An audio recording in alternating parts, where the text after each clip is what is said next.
Hey everyone, Ken Whiting here with Paddle TV, and in this video we are doing another full-on gear review, and specifically we are reviewing a sit-on-top kayak, the Native Watercraft Falcon 11. When you're trying to decide on what kayak to buy, your biggest question is, do I get a sit-on-top or a sit-inside kayak? Who is a sit-on-top kayak for?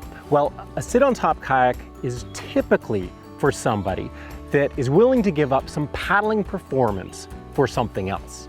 Now, first of all, what kind of paddling performance are we talking about here? Well, typically speaking, sit-on-top kayaks are not going to travel through the water as efficiently as a sit-inside kayak.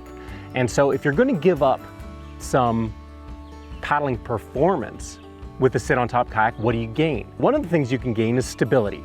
Sit-on-top kayaks are typically, again, designed to be very stable. In fact, they're so stable that you can often stand in them, and they're designed to be stood in. And that's great because you can, just stretch out. You can actually use them like stand-up paddle boards almost, and that's great for fishing as well, which is the other real highlight of a sit-on-top kayak. For fishing enthusiasts, sit-on-top kayaks are the ideal platform. The other way that sit-on-top kayaks really excel for people who don't like the idea of being inside a kayak. They just aren't comfortable being inside a kayak, and a sit-inside kayak can swamp. If you, for some reason, flip, the kayak is going to fill with water, whereas a sit-on-top kayak can't fill with water. You just roll it back upright and you can get to paddling again. The Native Watercraft Falcon 11 is a sit-on-top recreational kayak that retails for $8.99 US. It's 11 feet long, it's 32.5 inches wide, it weighs 60 pounds, and it has a capacity of 325 pounds.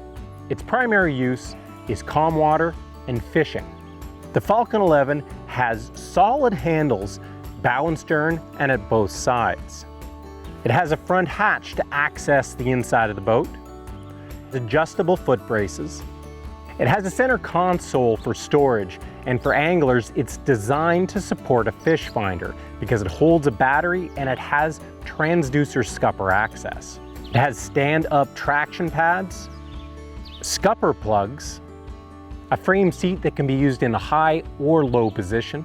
It has pre-installed gear tracks to support accessories, dual flush mount rod holders, a paddle holder, and a wheel in the stern to make it easy to get the boat to the water. It's also worth noting that the Falcon 11 is made in the USA. So here's what Native Watercraft says about the Falcon 11. It's a feature-rich, super stable, compact fishing machine at a price point that's hard to beat.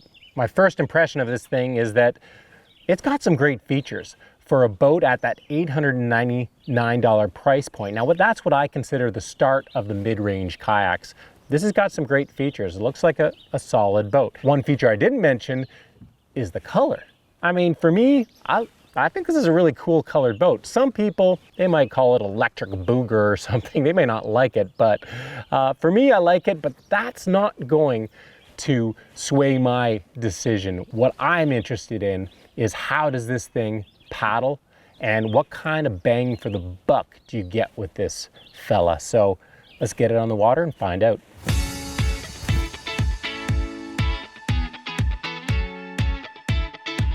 Well, I could have seen this coming. The wheel's a nice feature when the ground is hard, but it's just too narrow for something like sand. If you're on a beach, the wheel really is an advantage. But if you're dragging on hard stuff, it sure is nice to have a wheel in the back of the boat. 60 pounds isn't that heavy for a kayak, but it's heavy enough.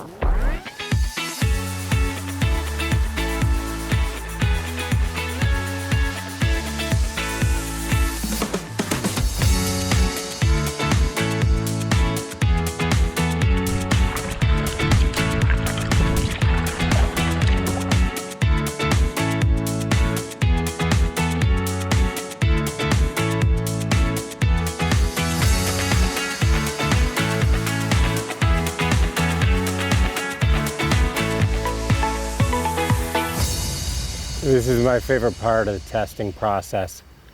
the pass out test. Typically need about half an hour to test this out. I'll be back soon. Let me know if I start drooling. So here's what I can tell you about the native Watercraft Falcon 11. General impressions after having paddled around for almost an hour now. 2 thumbs up. I really like this boat. And not because of its performance, that's for sure. This boat, it's definitely not going to win any speed awards. You know, this is exactly what I was saying at the beginning of this video, where you give up performance and a sit on top, typically, for something. And you definitely give up performance with this boat. I mean, you reach top speed after like 2 or 3 strokes, and that's a very low top speed. It's not fast. But what do you get for that? You get an incredibly stable platform. I mean, this thing is absolutely rock solid in both sitting positions. It's got a low sitting position and a high sitting position. Of course, it was a little bit more unstable when I was in the high position, but not a problem whatsoever. Often we talk about primary stability and secondary stability, where primary stability or initial stability is when the boat's flat. How does it just feel? How stable does it feel when you just sit in it? Does it want to roll back and forth on edge? No, this thing is rock solid. It got incredible initial or primary stability. It's not even worth talking about secondary stability because this thing doesn't want to sit on edge whatsoever. If you're getting a boat that you want to be able to put on edge, then this isn't the boat for you. That you need a higher performance boat than this. So wonderfully stable, easy to stand up on, like it. Now, features. The features for an $899 kayak, this thing's got some great features. They're not extravagant. It's what you'd need and what you expect from a quality sit-on-top kayak. The hatch to access, the big hatch to access the interior of the boat is great. It lets you theoretically do some overnight trips. Definitely, if you're an angler, store a whole tackle box almost in there. I love this center console, whether you're an angler or not. I mean, an angler, it's great for setting up a fish finder here. You have your battery in here. It's got a scupper already in the boat so that you can put the transducer through it. But if you're not an angler, it's just great storage, easily accessible with you know, a water bottle holder. And then you've got the gear tracks on it as well to be able to mount anything, whether it's a camera or a phone holder or a rod holder, you know, whatever you want. Scupper plugs. You know, scupper plugs is nothing new, but the scupper plugs are a great thing that come with the boat so that you don't just have this constant sloshing of water coming in through the scuppers. Now, that water that comes in, it goes right back out the scuppers, but the scupper plugs are just nice. It's a nice way of stopping that from happening. And when you do start getting a little bit of water in here, you just pop it out and drains out immediately. That's a nice little addition. The only thing I would complain about, I use that loosely, when it comes to features of this kayak, are the gear tracks on the side of the kayak here. I mean, it was a smart idea in theory to use the gear tracks to form this handle so you can carry this thing from the side. But having a gear track on the side of the kayak right there, for me, it's absolutely useless. Whenever you're taking a paddle stroke, your paddle's coming along here. So what can you mount there that isn't going to completely impede your paddle stroke? Even a little paddle holder, a rotoclip from Yak Attack is still, for me, it would be in the way right there. So, you know, I would prefer to see them take this gear track, this nice, not cheap little portion of hardware, and put it somewhere that it's way more practical. Put it behind the seat here so that you can mount stuff, camera poles off the back, or even extra different rod holders, or put it up front on the front of the console, somewhere up there. Much better use of the gear tracks, but okay, that's being picky. Comfort, bingo. I find this boat extremely comfortable for a couple of reasons. The seat is wonderful. Now seats are a funny thing. It really depends on your butt shape. Some people have tried seats that I find totally uncomfortable and find them a dream, and vice versa. But what I can tell you is I love this seat. There's nothing different from a lot of other framed seats on the market, but it just fit me really well. It's really comfortable, quick drying. And the fact that it's in the high and low, has the high-low position is great too. Even the low position isn't super low. It's in the low position right now, but I'm still sitting up pretty high, which means my butt is higher than my heels. And whenever your butt is higher than your heels, it's more of a natural sitting position. It's easier on your back. You don't have to worry as much about tight hamstrings. It's just more comfortable. And so even the low position of this kayak is very comfortable. You put it in a high position and it's extremely comfortable. So top marks for comfort. Yeah, all in all, loving it. I'm going to, I've got about 20 minutes to get back to the launch. So I'm going to keep going, and I kind of wish I brought my fishing rod, because this is a perfect day for fishing.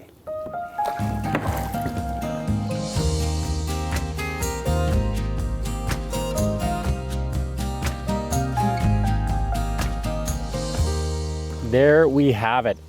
Another good paddle, and here's what I can tell you to sum it all up for the Falcon 11. Really good boat. I really enjoyed this boat. And, if you're someone who's willing and wanting to give up performance for stability, this is a great sit on top recreational kayak to get. I mean, at the $899 price point, it's got wonderful stability, lots of great features, solid kayak for anglers too. This is such a great, not just an entry level fishing boat, but this is a boat you can customize, and really you could do a lot of fishing out of this boat before you ever felt the need to upgrade. Something else, a couple of other pieces of gear that I wanted to mention, because I'm getting a lot of people asking about other stuff that I'm using while I'm doing the gear reviews. There's two pieces. One, this is the Yak Attack's Panfish Portrait Pro. And the cool thing about this, it just mounts to any T-track, and then it's infinitely customizable. You can customize it that way or adjust it that way with this knob here. You can adjust it any way that way, and then the head adjusts as well. And then on top of that, you can rotate it with just a simple trigger. You can spin it 360 degrees. So it's such a great way to film your kayaking adventures.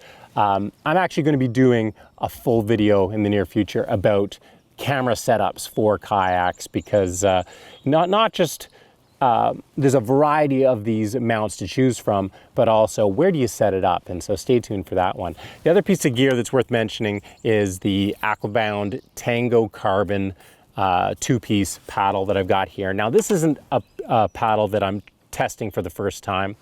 This is a paddle I've had for at least a year and a half. I love this thing. I mean, it's less than 1.5 pounds. It is an absolutely beautiful, like any full carbon paddle. Feels wonderful in the hands. Super light, very stiff, so you get lots of pull from every stroke. I'm using a 235 centimeter paddle here. Now, when I'm in the low position, like I am right now of the seat, it felt perfectly adequate to me. When I put the seat in the high position, that little bit of a change made this paddle feel a little short to me. I would have probably opted for definitely a 240, if not even a bit more. But that's to be expected for paddling a wide. This is a wide kayak, and you're sitting up high. In order to reach the water, you need a long paddle. You need one of the longer paddles that you're going to get. And so for most people, that's going to be 235 to 250 centimeter paddle. That's it for me. I hope you guys enjoyed this gear review, and stay tuned to Paddle TV, because we have lots more gear reviews, tips, and paddling guides, paddling adventures, paddling videos coming your way.